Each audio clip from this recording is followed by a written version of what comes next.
Salut les gorillas, aujourd'hui on va parler des déplacements, comment on va pouvoir travailler son footwork quand on est ultra débutant et que vous êtes seul chez vous. Nous, on a utilisé très souvent des images comme le carré, comme la pizza. Donc je vous débriefe rapidement ce que c'est. Le carré, comme son nom l'indique, on va faire un carré, c'est-à-dire je suis dans cette position, je vais m'amuser à avancer de 2 pas. Donc quand j'avance de 2 pas en boxe, c'est-à-dire qu'en gros je vais faire pied gauche, pied droit, d'accord? À partir de là que j'ai avancé, je vais pouvoir aller sur le côté. Bon, pareil. Donc, quand je vais à droite, c'est le pied droit. Quand je vais à gauche, c'est le pied gauche. C'est très souvent comme ça en boxe. Pied droit, pied gauche, ok. Quand je recule, ce sera le pied arrière en premier. Pied arrière, pied avant. Et quand je vais à gauche, comme j'ai expliqué, c'est le pied gauche. Pied gauche, pied droit. À partir de là, j'ai fait un carré. Si je double ça, je vais me retrouver à faire 4 pas. Avant, arrière, ok. Je vais à droite, droite, gauche, droite, gauche. Si je vais en arrière, arrière, avant. Si je vais à gauche, gauche, droite, gauche, droite. Au début, c'est pas grave si vous êtes un petit peu dans le sol, on s'en fiche. Plus tard, vous pourrez évidemment le faire avec un peu plus de rythme, d'accord? On s'en fiche. Mais pour l'instant, on s'en tape. L'idée, c'est que vous ayez vraiment ces bases. Parce que évidemment, après, on va pouvoir le travailler comme ça, venir, et ainsi de suite. Mais on n'en est pas là. Derrière ça, vous pouvez évidemment vous amuser à faire un carré sur votre droite ou un carré sur votre gauche. C'est-à-dire, je viens là, donc là, c'était à droite comme on a vu, blablabla, bam, bam, bam, bam, bam, bam, hop, ici. Mais je peux aussi recommencer mon carré, ok, et aller sur la gauche. Ça marche aussi, d'accord? Ça, c'est la version très basique. Cette version peut exister avec des principes un peu plus intéressants, d'accord, un peu plus compliqués sur vos side steps, pardon. Donc, je suis ici, d'accord, je viens là. Je peux m'amuser. Si je veux faire par exemple un side step, je pourrais imaginer un side step un peu plus style soviète où je viens ici. D'accord? Je me suis décalé, hop, et je reviens. Ok, je recule. Et là, hop, je viens ici et je reviens. Ok? 1, 2, 3, 4, hop, je step, je reviens, hop, je suis ici, ici, hop, je reviens. Ce genre de choses en fait qui sont assez intéressantes de travailler. Ça fait travailler vos orientations. Vous pourriez le faire avec des pivots et des compas. Donc je suis là, hop, et je me décale. Du coup, ça vous fait prendre, hop, des angles différents. Je suis là, hop, hop. D'accord, évidemment, vous pouvez le faire à gauche, à droite, peu importe. Tout est bon. Maintenant, on va parler de la pizza. La pizza, c'est quoi? Comme son nom l'indique, la pizza, vous savez qu'elle est ronde, de préférence. Même si maintenant on en trouve des rectangulaires énormes, des trucs comme ça, mais à la base, c'est quand même rond. Et nous, en fait, ce qu'on va faire, on va servir de ça, on va servir de ce cercle. On imagine on a un cercle au sol, et en fait, on va se déplacer comme ceci, tout le temps, d'accord? En side step, d'accord? Un peu comme des pas chassés, mais qu'on va plutôt appeler pas glissés. Pourquoi? Parce que mon pied ne remplace pas l'autre, d'accord? Enfin, ne le pousse pas, c'est vraiment, hop, que des pas glissés.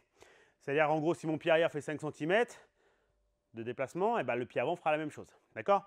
À partir de là, donc je me déplace, je vais doucement, et je choisis d'aller à l'intérieur pour couper une part de pizza. Je coupe une part de pizza, on peut réutiliser les 2 pas ou les 4 pas comme on a vu juste avant. Je fais un pivot soit à l'intérieur, soit à l'extérieur, peu importe, tout est bon. L'idée c'est d'avoir cette espèce de part de pizza et je recule. D'accord? Une fois que je suis là, je repars sur quelque chose. Je peux recommencer la même chose. 1, 2, 3, hop, et intérieur. Boum, boum, boum. Et je rebouge. Une fois que vous avez ça plusieurs fois, vous pouvez évidemment vous amuser. Allez, dans l'autre sens, repartir encore pareil, hop, venir ici, et hop, bien couper la pizza, repasser. Bref, ce sont des petits exercices tout bêtes qu'on fait faire aux débutants, histoire qu'ils puissent travailler chez eux. Le fait d'utiliser des formes géométriques ou des noms un peu funky, ça marche grave. Les gens s'en rappellent et sont capables de le faire, parce que ça parle à tout le monde. Évidemment, ça marche super bien pour les enfants, d'accord? Les enfants, vous savez que plus vous allez utiliser des images sympas, plus ça va le faire. D'accord? Et on peut partir, alors là c'est de la pédagogie vraiment pour les enfants, mais sur des combos où je suis ici, je suis en train de couper ma part de pizza, jab, jab, cross, uppercut, je sais pas, vous pouvez appeler ça pepperoni, vous pouvez appeler ça fromage, je m'en fous. Et en fonction, ils ont 2-3 bases, et derrière, ils vont venir ici, hop, ok, coupe une part, blablabla, ok, fromage, ce sera, je sais pas moi, uppercut, crochet, cross, jab, et ainsi de suite. Ça, c'est les principes qu'on utilise. C'est évidemment des images pour les enfants, mais ça marche très très bien. Ils sont hyper dans le game, dans le jeu, et en fait, on se rend compte que eux, ce qui les intéresse, c'est le jeu, d'accord? C'est pas juste apprendre un enchaînement pour apprendre l'enchaînement. Au début, ils veulent du jeu. Ce que j'utilise évidemment beaucoup, mais plus pour les adultes, c'est le principe de la croix, ce que j'ai déjà expliqué 1000 fois, mais je vais le réexpliquer, où je vais faire un step en avant, un step en arrière, un step en arrière, un step en avant, un step sur le côté, je reviens, un step sur le côté, je reviens. Évidemment, quand on fait le principe de la croix, surtout chez les débutants, on ne bouge pas le pied qui ne fait rien. C'est-à-dire que si je suis ici, j'avance avec le pied avant, le pied arrière, il reste au même endroit. On essaie d'être bien centré au niveau du poids de corps, ok, bien la pointe de pied à l'arrière, et je ramène mon pied au même endroit où il était. C'est-à-dire que je ne veux pas faire un petit step et revenir comme ça. Si je fais ça, ça c'est une erreur. En boxe, vous ne vous retrouverez jamais comme ça. Donc je suis dans cette position, j'avance, je recule. Je vais reculer, je recule, j'avance. Ok, gauche, gauche, droite et droite, droite, gauche. Et après, vous connaissez le principe, on met des rotations. On peut faire la même chose en mettant des weaves et ainsi de suite et des orientations. Mais là, on s'en fiche, on n'en est pas là. Donc voilà, ça c'est des exemples très basiques de ce que vous pouvez utiliser pour développer votre jeu de jambes, surtout au début. Alors moi, j'adore ce genre de principe, mais comprenez bien que ça, c'est très bien. Vous pouvez être le roi des petits drills de footwork comme ceci, mais au final, il va falloir être capable de le faire sur des enchaînements quand vous avez boxé aux pattes d'ours, au sac de frappe, et après, doucement mais sûrement, l'emmener sur du travail à thème, de l'assaut à thème, et après du sparring libre. Okay, parce que savoir faire une pizza, c'est bien, mais sauf qu'en combat, vous n'allez pas vous dire, ok, je tourne autour de toi, bouge pas, là, hop, j'avance, bam, bam, bam, bam, bam, bam, bam, bam. Mais par contre, c'est clair que ça va vous aider vraiment de façon assez importante de travailler ce genre de choses et après d'arriver à les mettre rapidement dans la réalité. C'est pour ça que moi, je ne suis pas ultra fan des échelles de rythme. Tous ces principes où je viens là, où j'en ai fait beaucoup quand je faisais du sport de haut niveau. C'est bien, mais je trouve qu'il y a un petit manque de transférabilité. D'accord? Moi, les échelles de rythme, c'est cool pour développer de la vitesse, développer, je sais pas moi, de la rapidité, de l'agilité, de la latéralisation, etc. Même si vous voulez de la motricité. La seule problématique, c'est qu'on a très souvent un gap énorme entre l'exercice même et la réalisation quand on boxe. D'accord? Donc moi, je préfère qu'on développe la capacité à avoir un beau footwork très rapidement dans le jeu qui est la boxe. D'accord? En aucun cas, juste faire un exercice pour faire un exercice, parce que vous pouvez devenir champion du monde d'échelle, d'agilité ou de vitesse, peu importe comment vous l'appelez, et au final être une pompe à vélo en boxe parce que vous n'arrivez pas à le retranscrire dans la boxe. Donc c'est ça qui est vraiment important. Mais voilà, l'idée c'est toujours prendre des exercices simples au début que vous pourrez pimper pour qu'ils soient vraiment vraiment plus compliqués par la suite. Mais au début, soyez simple, d'accord?